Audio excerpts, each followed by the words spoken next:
All right, scholars, what is 12% of 600? The last time we were together, we introduced finding the percent of a number through a video. And the man in the video gave us two different options on how to solve this one problem. The first thing that he taught us to do was to turn the percent into a decimal and multiply the decimal by 600. So if we were to turn 12% into a decimal, it would be 1200. And then we would multiply that by 600. This is calculator active, but even if it isn't calculator active for a particular test, you know how to multiply decimals and whole numbers. So in our calculator, 12 hundredths times 600 equals, I don't know if you can see that, 72. So one way we can solve this problem is by turning the percent into a decimal and multiplying. The second way we learned was by using, the fraction form of our percent. Finding 12% of 600 is the same thing as multiplying the fraction form times 600. Now we know that if we are multiplying fractions, we have to make sure that each number has a numerator and a denominator. So we would put a 1 under 12 times 600. Well, 12 times 6 is 72. Add my two zeros. And then 100 times 1 gave me 100. That number is not too clean, but we know that I see that they both end in 2 zeros, so I can divide by 100, cancel those out, and 72 over 1 is the same thing as 72. So we learned two different ways to get to the same answer.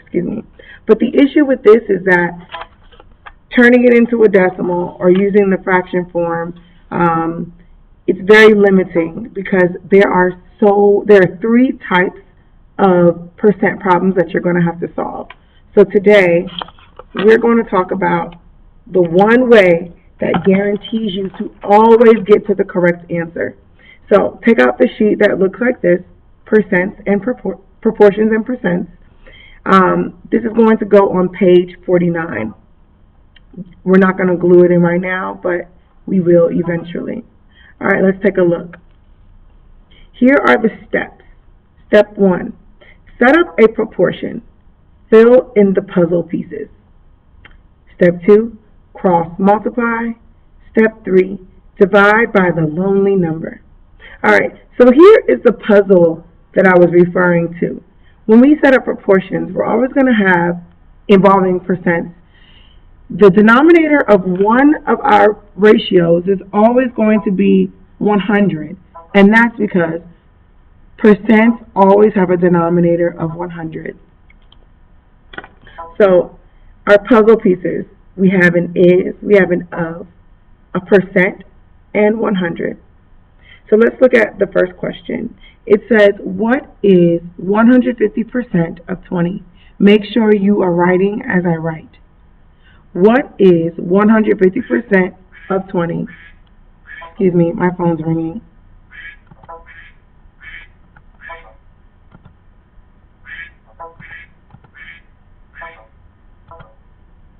Okay, I'm so sorry, y'all. Okay, so I see this percent, so I already know that I'm going to have a ratio that has a denominator of 100. So step 1, set up a proportion. So something, writing as I write, equals something. So we already know, since we're dealing with percents, that we're going to have a denominator of 100. So there's my first puzzle piece. I also see that the problem gave me the percent. I know that the percent goes on top of the 100 because in my puzzle, the percent is on top of the 100. So this is where I would put my 150. Now, We're looking for is and of. The problem says, what is 150% of 20? What lets me know that I'm looking for the is. What is? The is a numerator. 150%, that's already accounted for, of 20. So ofs are in the denominator. My problem says of 20. So I'm going to put the 20 where the of is in my puzzle. Now this what means that I'm asking a question. That means I don't have what the is supposed to be. So now that my puzzle pieces are filled in, I can cross multiply. You cross multiply by the numbers that are diagonal from each other. I cannot cross multiply here because there's no value here yet. So I cross multiply 20 times 150. So even if I'm using a calculator, I'm going to write down what I'm putting into my calculator to show my work. 20 times 150.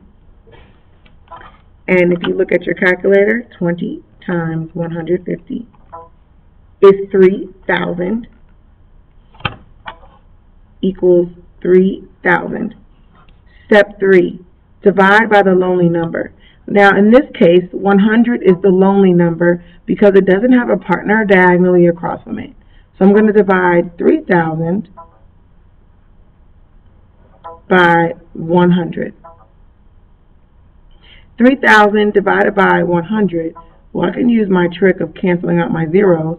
I'm left with 30. So here's my final answer. I'm going to highlight it so that when I go back to check my notes, I remember that 30 is the answer to what is 150% of 20. Let's look at the next one. 11 is what percent of 55? So again, let's take a look at our puzzle pieces. Is, of, percent, and 100. I know I'm going to set up a proportion because my keyword percent. Something is going to equal something. And I always remember to put my denominator of 100 because we're dealing with percent. Now let's break down our problem. 11 is what? There goes our question. And it looks like the question is about the percent of 55. So I'm going to fill in what I have. 11 is. I know that the is goes on top. And it's telling me that 11 is what percent. The what lets me know that I'm trying to find the percent of 55. So my puzzle pieces are all filled in. Now I can go ahead and start the process. Step 2, cross multiply. So 55 times, well, I can't do that because there's no number yet, but I can do 11 times 100. So even though I'm doing this in my calculator, I'm going to write down my work. 11 times 100, well, 11 times 1 is 11, add my 2 zeros. Next, I'm going to divide my product, or the answer to my multiplication problem, by this lonely number, 55. 1100 divided by 55 equals 20. Here is my final answer. Okay? So what I want you to do right now is to pause the video and try to fill in the next problem. Pause the video.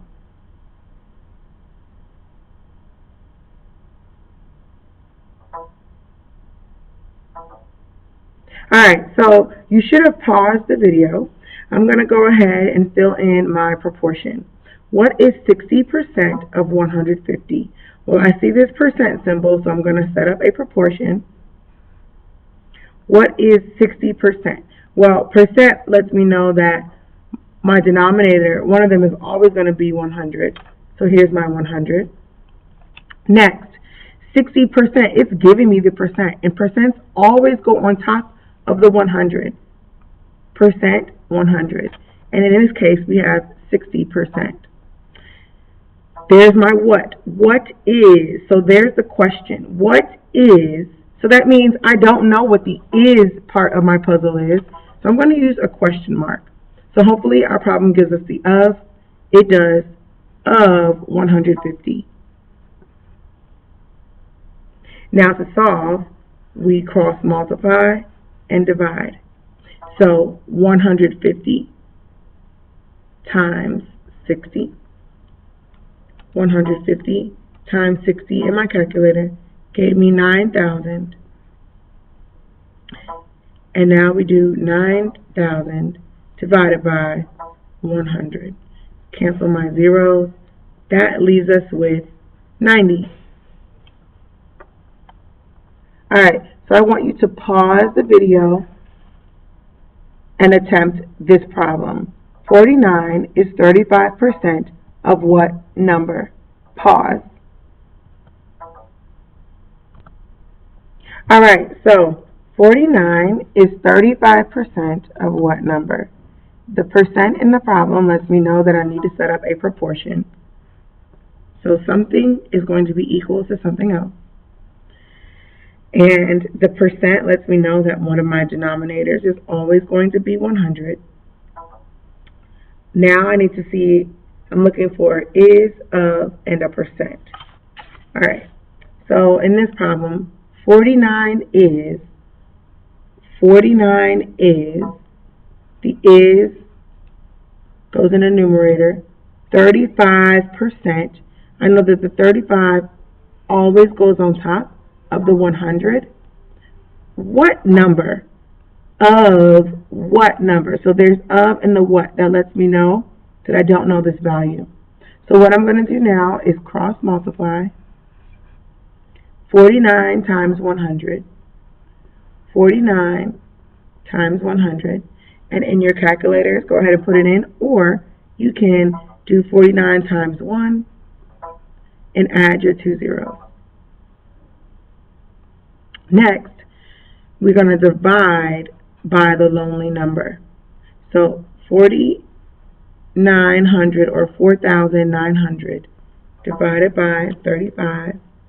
Putting it in my calculator right now. It gives me 140.